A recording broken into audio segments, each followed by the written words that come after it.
It's got protein, it's from a well-known fitness brand, it must be good for you, right?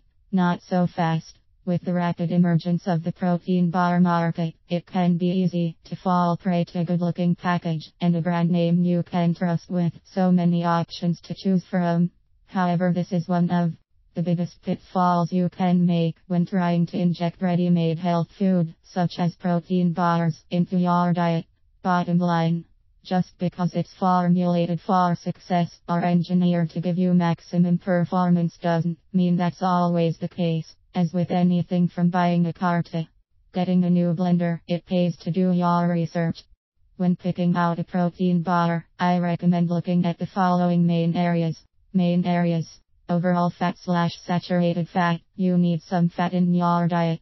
However, you don't need a lot of saturated fat, and even the other fats should be taken in moderation. One of the first things to look for in a protein bar is the fat and, more importantly, the saturated fat content.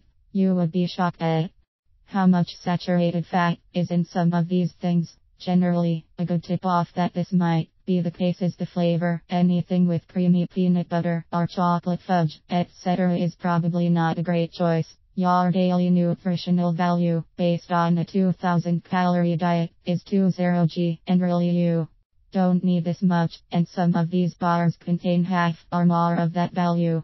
Carbohydrates, less about the total amount in your choice and more about the breakup of that amount. What you want is high fiber content. However, what you'll see a lot of the time is high sugar content. Sometimes, shockingly so, as in most of the carbs are from sugar. It's okay to have some, especially if you are taking this after a workout, but you don't want 280 of carbs and have 27 of those come from sugar. Fiber helps your overall digestion, as well as keeps you full longer.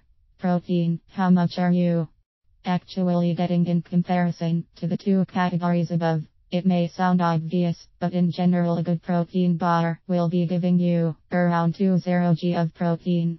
If you are not getting that, you should at least see proportional decreases in the other categories. If not, you are really only getting carbs and fats, and a smattering of protein. All natural labeling, another big marketing technique. All natural does not necessarily equate to all good. Sugar, saturated fat, etc. These all exist in nature. Maybe the source is a bit better, but the ingredients remain some of the biggest offenders when it comes to offering a lot of flash and a little substance can be found in the breakfast bar category.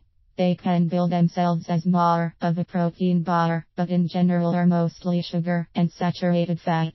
Meal replacement bars can also be a Trojan horse. They might give you a good amount of protein, but the other ingredients will be way out of proportion, especially the saturated fat content. One big name offender that might surprise you is Met-Rx.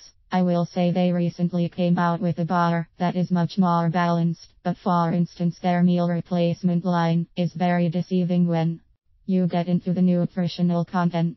Personally, I recommend Quest Nutrition bars. They are high in both fiber and protein, with 0g saturated fat flavor options. I also have tried a number of flavors and find them pretty tasty. I recommend the apple pie flavor.